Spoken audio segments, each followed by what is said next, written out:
What's up, ladies and gentlemen of YouTube? Boogie the 988 coming at you live once again through the power of the internet, and it's that time, 3 or 4 times a year, we get to crack some of these awesome Magic the Gathering boxes.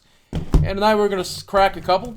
As always, we are being sponsored by the YouTube channel Magic the Gathering Headquarters. It does a lot of Magic strategy, a lot of Magic unboxings, shows you Magic product. And as always, I love it if you would go down below and click on their link, which is in the description box, and tell them that I sent you as a way of thanking them for helping sponsor us and helping make sure we can afford these awesome boxes so we can crack them every time a new Magic set comes out. So go tell them so I said hello. They make wonderful, awesome content.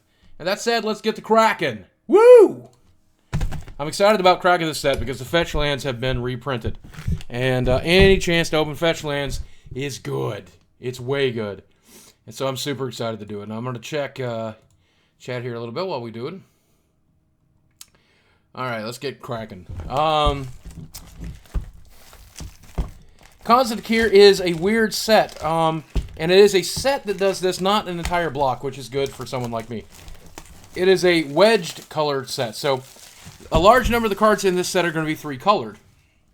And if you take a look at the back of a Magic card, here we have an old school Wooded Foothills. If you take a look at the back of a Magic card, you're going to see the different colors. You're going to see white and green and blue and red and black, right? Well, white is normally friendly to green and blue and the enemy of red and black. All right, does that make a lot of sense? White is against red and black, okay? So obviously green is against blue and black and friends with red and white, right? And previously when they would do 3 color sets, they would block out the enemies. So these 3 guys would make a card together, right? Or these 3 guys would make a card together. Well, what they've done this time is a little different. I'm sorry, my thumbnail is a little dirty. What they've done this time is a little different. Instead of these 3 guys getting together, or these 3 guys getting together, we're going to have these 3 guys together, which makes a wedge. Green, white, and black. That's a wedge. So you're going to see a lot of cards that are green, black, or white. You're going to see a lot of cards that are red, white, and blue. America! Fuck yeah! You're going to see a lot of cards that are blue, black, and green. And finally, oh, you've already done it. Red, black, and white. So that's what you can expect out of the set. Yes, I just have Wooded Foothills just laying around the apartment. That's what I do. I'm Magic crazy. So that's for you new players who don't really know much about the set. Give you a bit of a primer. If you've never bought this game, bought any cards of this game, I'll go ahead and give you an idea of what a booster pack looks like. For the most part, we're just going to focus on the rares because the uncommons and commons are not generally valuable. And what we're doing these unboxings for is we're looking for value. We're looking to make money. But I'll show you the anatomy of a booster one time. What you're going to find here is you're going to see commons. Default strike. You're going to get 1, 2, 3, 4, 5, 6, 7, 8, 9. Whoa, is that 1, 2, 3, 6, 7, 8, 9 commons? I thought it was 10 commons, but I guess it is 9. Weird. You're going to get 3 uncommons. You can tell that the difference between an uncommon and a common or any other rarity by the expansion symbol here. Here they're black on the commons. Here they are silver for uncommon. 1, 2, 3 uncommons. So then we're going to have a rare. In this case, our first rare from the back is Grim Haruspex. If it'll focus. Come on, focus, you old robot. It's a 3 casting cost 3/2, which is generally found to be pretty good. It has the Morph ability, which means you can play it face down. For black, you can flip it over. Whenever another non-token creature you control dies, draws a card. This guy's pretty good. I'm not going to lie, that's pretty good. That's a good ability. I can get into that all day. So, decent card, decent rare. And we're going to sort this stuff by uncommons, commons, and rares. Oh! Well, this is a good way to start a booster pack box. Right there. Now, sometimes you will get a premium card known as a foil. And right there, some foil value. We got Surak Dragonclaw. His rarity is a mythic. You are not guaranteed a mythic out of a pack. In fact, I think it's 1 in 8 packs that contains a mythic. So we have a mythic here. And it's this guy who's generally being hailed as a fairly good... I don't know if he'll be constructed playable, but definitely good in EDH. Surak Dragonclaw. 2 mana. 1 green, 1 blue, 1 red. Flash. Yeah, he cannot be countered when you play him. That's a very powerful ability. Creature spells you control can't be countered. Also very valuable. And other creatures you control have trample. He's flashable, so you can play him anytime you can play anything else. and an instant speed, and he's a 6/6 for 5 total mana. So overall, dude's balling. And that is a good ass foil right there. And you're always going to get a basic land out of a pack, and you'll almost always get a token or rules card. So that's a good freaking start right there, baby. I'm pretty happy with that one. And $40 card right there, somebody says. That's good. I'll take that. I'm going to go ahead and get this set up a little better so I can read what you guys are saying. Worth $70, somebody says. Somebody says 40. All right, I'll call it 40 then. That's a good freaking start. So let's get in the pack 2. Very excited. Sorry, I was having a lot of technical difficulties tonight, and I have been on tilt all night because of the technical difficulties. This thing shouldn't even be auto-focusing. All right, so this time we're going to go straight to the back of the pack. And we got a rules card. We got a basic land. And we got our rare. Our rare is Icy Blast. For blue and X, you can tap X target creatures. And it has the Ferocious ability, which means if you control a creature with power 4 or greater, those creatures don't untap during their next controller's untap step. I don't really know if this card's any good. I don't think it's very good. Probably not very good. It's not a card that I'm excited to open. And definitely not a card that I would ever play with, I believe. Oops. Just be sure to sort our commons and our uncommons here. Don't want to get that confused. Boom. Here we go, next up. Here's our rare. Again, not a card that I'm excited to play with, but you might be excited about this card. Then Acropolis Fiend. Oh, good job, Cameron. 7, 8, 9 mana to play him, but he has the ability Delve. And Delve says each card you exile from your graveyard while casting the spell pays for 1 mana. So if you were to exile 7 cards, you could play this guy for 2 black. So that's pretty good. I mean, you don't have to have a lot of mana on the board to play him. For X mana, you can tap and exile X cards from your graveyard. Target creature gets -X/-X. Again, I think they were worried about the power level of Delve and were afraid to really get into what the card of the ability could do. So they didn't do a lot with it. I feel that card's very underpowered. It could have been much better, but we'll see. There's a Morph Token. This is good for representing Morph cards. Instead of just laying them face down, you can always just put this on top, and then the people know that's Morphed. Also very cool to play with that on Magic Online if you play it. We do have a foil, but this time it's a common. It's the Dragon Scale Boon. Put 2 +1/+1 counters on target creature and untap it. Cool art, though. Very cool art. And I'll put that in the rares because I like to keep my foils together. Here's one of those wedge-colored rares I was talking about. Crackling Doom. Crackling Doom deals 2 damage to each opponent. Each opponent sacrifices a creature with the greatest power amongst creatures he or she controls. Again, very good EDH card. This is very much an EDH set, or Commander set as it's also known. Not something I play a lot of, but if you resolve that in Commander, you're going to do a lot of work. Also should note for new players, these tri-colored lands are awesome. These wedge-colored ones. 3 mana, comes into play tapped. One black, one. You can tap it for a black or a white or a green. These are awesome. They're uncommon in this set. You can just pick these up for your casual decks all day. You're going to play 3-color casual decks, get a bunch of these while they're cheap. And they will be cheap. $1.50 for a really long time. And then a few years from now, they'll be very expensive. I would say even hoard them. I plan to hoard them. Hey, here we go. Ghostfire Blade. Equipped creature gets +2/+2. Costs 3 to equip. A Ghostfire Blade's equip ability costs 2 less to activate if it targets a colorless creature. Not a lot of colorless creatures in the set. There are only a handful of colorless creatures really in the game of Magic, primarily artifact creatures and all animated lands. So, I don't know. It's not a great card. But it is a card. I guess you could play with that if you wanted to. It doesn't really do anything for me. Kind of dead to me, honestly. Boom. Oh, there's a cool spirit token.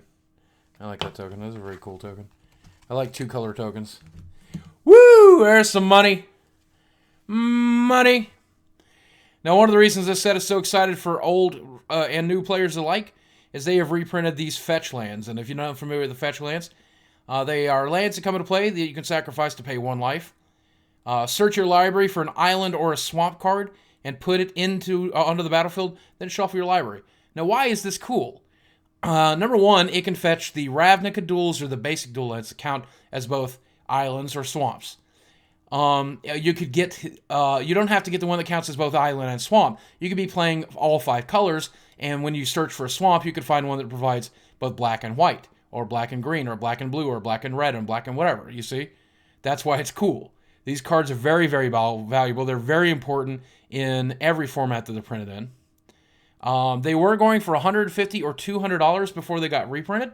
Now they're going between $15 to $20. They might go down to as much as $10, but as it is right now, this is a $20 card. Suck it, nerds. Woo! We're making money tonight.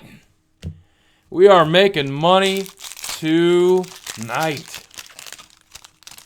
Hell yeah. Next up, I do have a foil in this pack. It's the Bellowing Saddle Brute. Forecasting cost 4/5. Has raid. When there's a battlefield, you lose 4 life unless you attack with a creature this turn. Bad card. Here's a rare wedged colored demon. The Butcher of the Horde. Cool art. Flying. Sacrifice another creature. Butcher of the... Come on, focus. Butcher of the Horde gains your choice of Vigilance, Lifelink, or Haste until end of turn. Yeah, not a great card. Not a bad card. If you need a sack outlet, there are cards in the game that benefit you greatly if they become sacrificed. So, good stuff. Next up, Villainous Wealth. This is a cool card. I got this in a Magic the Gathering beta draft recently. It was a lot of fun. 1 green, 1 black, 1 blue, X. Target opponent exiles the top X cards of his or her library. You may cast any number of non-land cards with converted mana cost X or less from among them without paying their casting cost. Holy what? That's such a strong ability. Very expensive card. You're not going to play it very often. You might cast it for 5 or 6. So you're only going to get probably 3 or 4 spells out of it because you can't play the lands. But it's just a very powerful ability. I like that ability. I wish it was more cost-effective to play. But now if you'd slapped Delve onto that, you'd have a hell of a spell. Wouldn't you? You could like mill out their entire library, play every spell in their deck. That would be cool. But no. Whatever. Hey, here's a foil. I'm getting a lot of foils out of this box. We've got Rite of the Serpent. Sword Tarkir. Yeah, it's not a very good card. I'm going to read it to you. It's boring. It's bad removal, is what it is. Hey, here's an America card, red, white, and blue. The Jessica Ascendery. It's an enchantment. When you cast a non-creature spell, creatures you control get +1/+1 until end of turn. Untap those creatures. And whenever you cast a non-creature spell, you may draw a card. If you do, discard a card.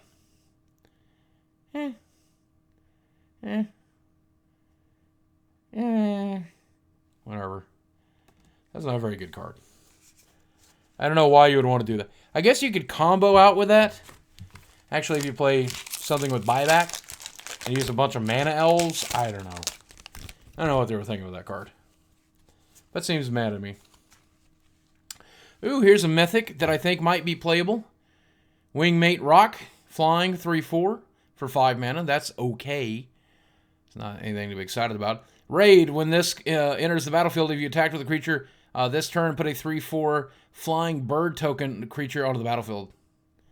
So you get a wingmate. you get a wingman. And, you got to attack. You got to have creatures on the board first. Not so great if you draw it late in the game after they wiped your board a couple times. Pretty good if you're already winning. And we all know that win more is not good. But not a bad card. Not a bad card. Ooh, here's a card that I like. It's not going for very much. A buck or two, I believe, but it's a really solid card in a lot of different formats. Utter End, 5 mana. 2 black and white. Exile target non-land permanent. Now, there's already a card called Vindicate. That's sorcery speed. 1 black, 1 white, and 1 colorless. And it says, it's not in this set. It says destroy target permanent. This will not hit lands, but it is instant speed. And instant speed's really important. So this is a fixed Vindicate, and I expect it to be an all-star over the next couple of months. I don't know why they're going for a buck or two. I mean, there's got to be a deck for it, but mid-range black-white Orzhov is probably already a deck. So $6, somebody said? Good. Good. Avalanche Tusker Elephant Warrior. 5 casting cost 6/4. Alright, I like that. It's hard to cast it red, green, blue, though. Whenever this attacks, target creature defending player controls blocks it this combat if able. So that dude has to block this. I don't know. Why is that card bad? That could have been uncommon. Why is that a rare? Jeez, why is that a rare? That's not a good card. I do not even know, man. Son of a gun. Alright. Hey, here's a rare I kind of like. I've always been a fan of fork effects. Howl of the Horde for 3 mana, one of which must be red. Whenever you cast your next instant or sorcery spell, double it, duplicate it. So you get 2 copies of it. And if you attacked with a creature this turn, duplicate it again. Isn't that crazy? Isn't that crazy? So you can get up to 3 copies of your Lightning Bolt if you attack that turn. I mean, I just like the card. It's not good. It's not great. I just like it. Sometimes we like what we like.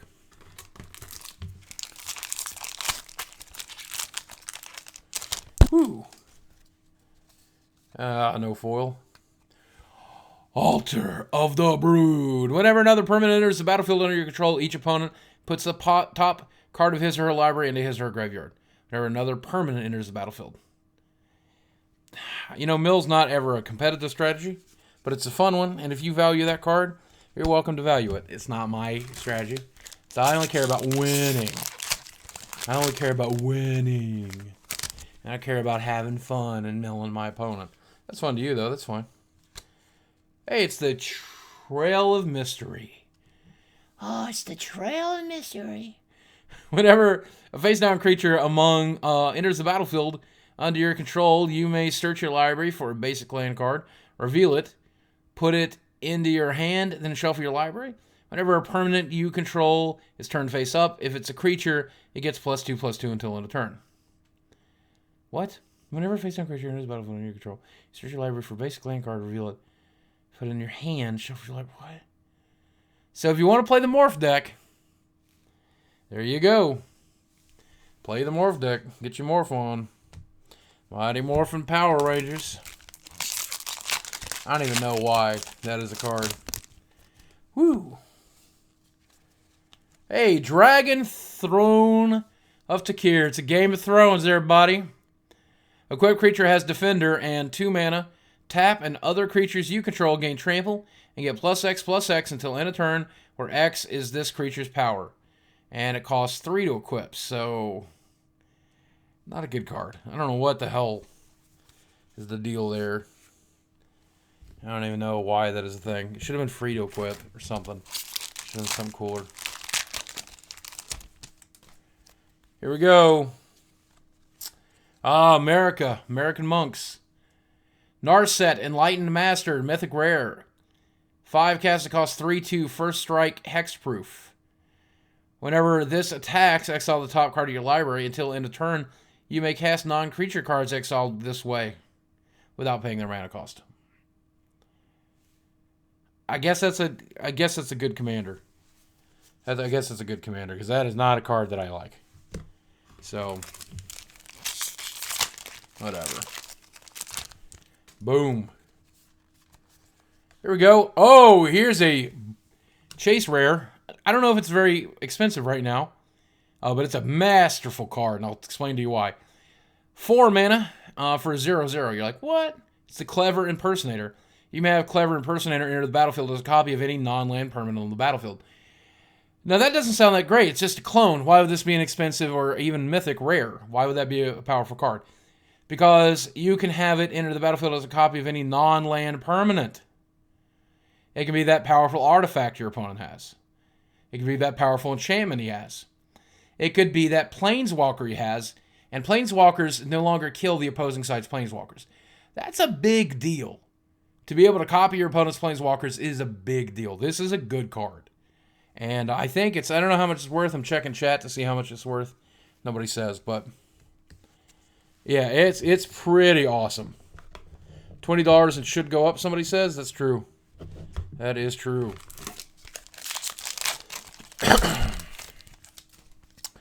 Next up, another America card. Here we go. Sage of the Inward Eye. 5 mana for a 3/4 flyer. Whenever you cast a non-creature spell, creatures you control get lifelink until end of turn. Okay. Oh, okay, sure. You can do whatever you want there, American lady. Boom. Oh, here's a rare. It's the Valley Dasher. 2 mana, 2/2, haste, must attack.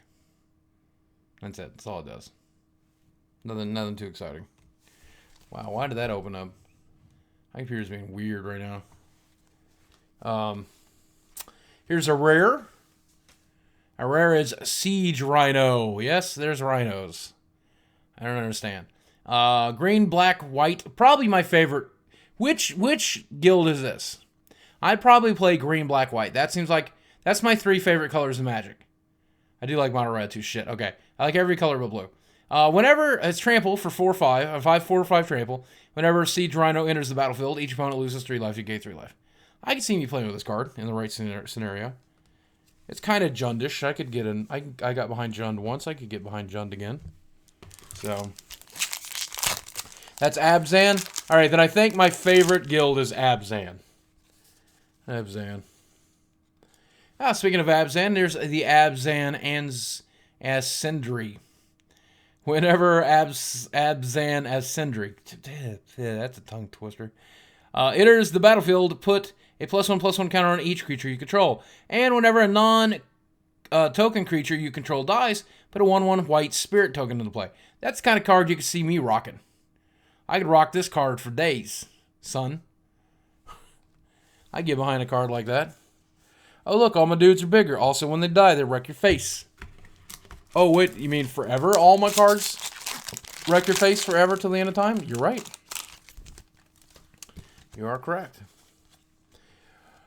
Money! Yeah! Money! Flooded Strand, y'all. Flooded Strand, y'all. Flooded Strand. All right. It's the blue-white fetch land. Hot damn. We're making money tonight. Cash money. We're making money. Cash money, money. We're making money. Woo! Cash money, cash money, cash money, bucks. Here we go. Karu Lich Lord. He's a Lich Lord. More like Bitch Lord. At the beginning of your upkeep, you pay 2 and a black. By the way, it's a 6 cast cost 4/4. You may play 2 and a black. If you do, return a creature card at random from your graveyard to the battlefield. It gains flying, trample, and haste. Exile that card at the beginning of your next end step. If it would leave the battlefield, exile it instead of putting it anywhere else. You know, whatever. I don't know. Again, pretty powerful commander right there. You resolve him if he stays alive, and he should.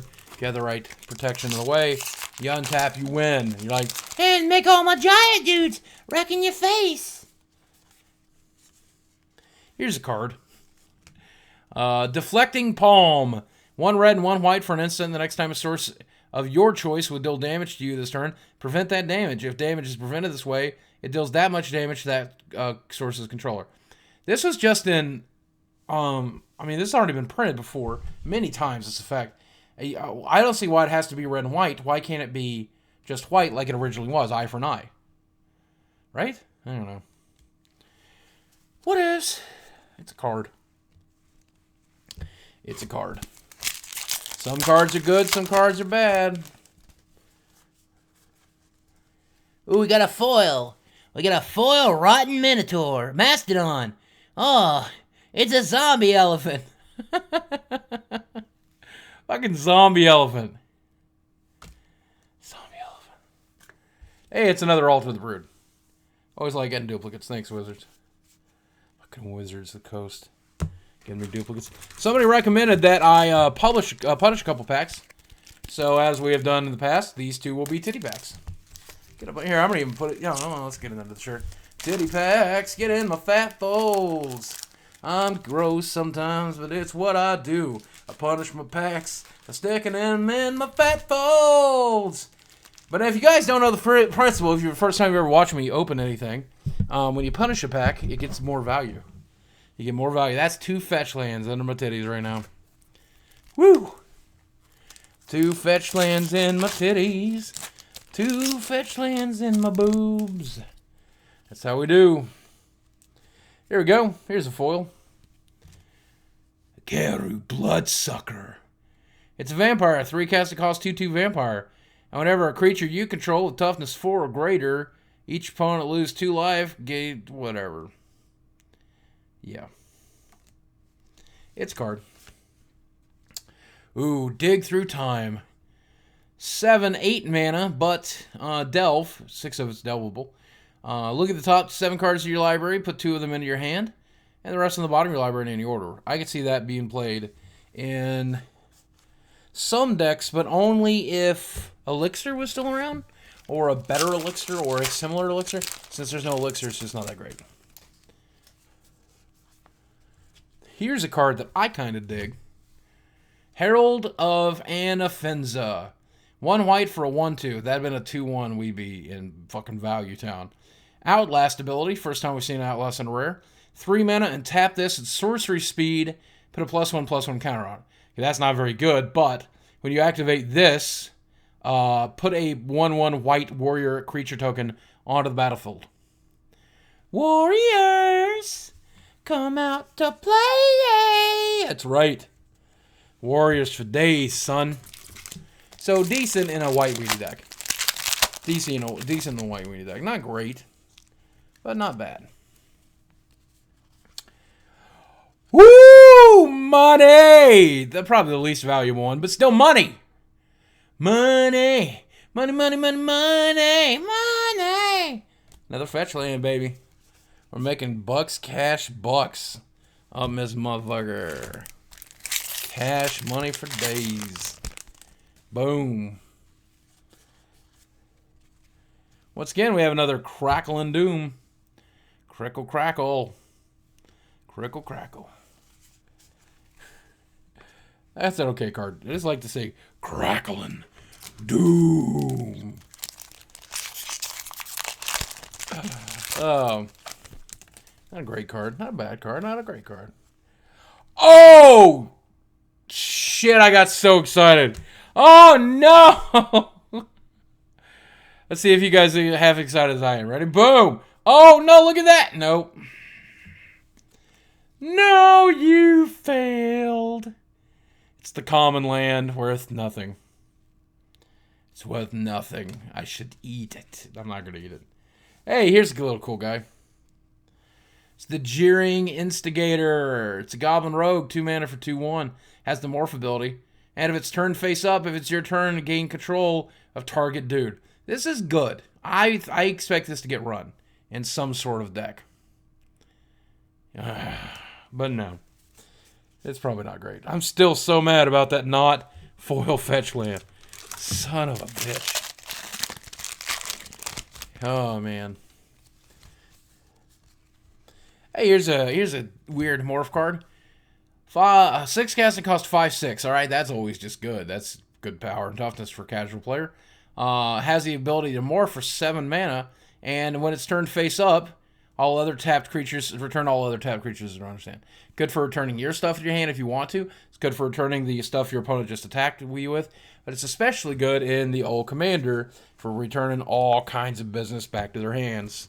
So, not worth much, but it's a cool card. It's not a great card, but it's a cool card. Here we go. Trap Essence. The essence of the trap. Counter target creature spell. Put 2 +1/+1 counters on up to 1 target creature. I don't see that ever getting resolved in any point in all of Magic. But whatever. Who am I to judge? If that card excites you, good job. Here's kind of a waste of mythic rare. I've cast this a couple times in the online beta, and it's not great. Empty the Pits. So black, black, black, black. So not good in standard. And where else is it going to get played? I don't know. But XX, and you can delve, put X 2/2 black zombie creature tokens into the battlefield tapped. Why this card is mythic is because it's instant speed. If you did this as sorcery speed, it gives your opponent a chance to deal with it. But if you do this on your opponent's turn at the end of their turn, they're in some deep shit. So, I don't know. You'd have to have a bunch of cards in your graveyard. The game would have to go on really long. I don't really know. But, alright. Here we go. I love this card. It's a cheap, not very good card, but the Meandering Tower Shell. I'm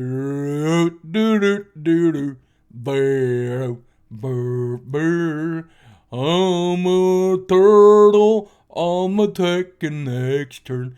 It's a 5 casting cost 5/9, and it has an island walk. So if your opponent has an island, he's getting in. He's going to swim over there.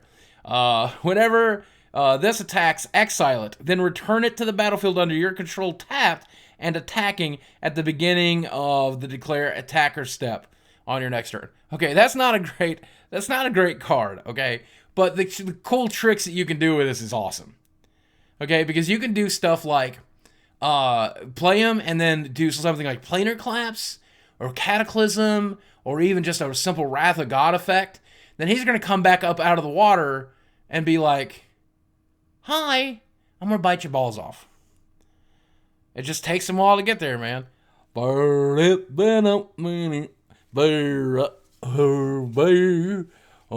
attacking, it'll be a while now.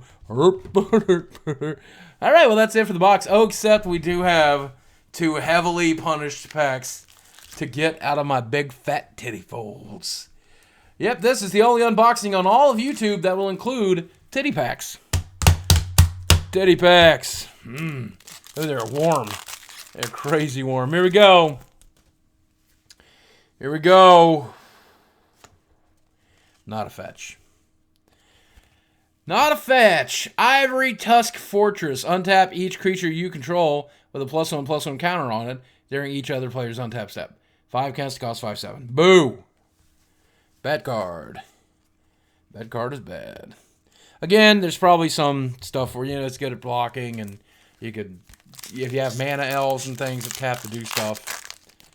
Whatever. Alright, here we go. No.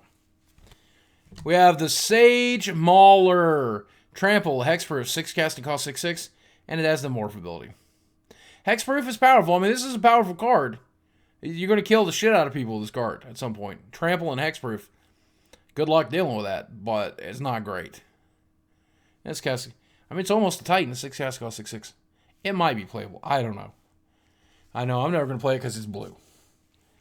And that's alright, that's not a bad box. So let's take a look at the rares real quick. And let's see what we got of real value. Let's count up our fetches first. Fetch. There's 1 fetch. 2 fetch.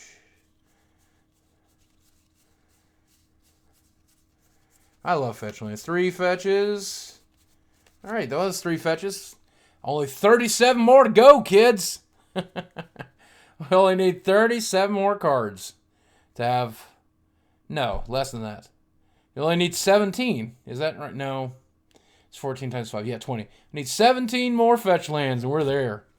For Mythics, what do we get? That's rare. There's Mythic. I think it's a decent box. 3. The goal is for every box to open 3 fetches. If you get 3 fetches, you win. So I think we win. It'd be nice to get 4 instead.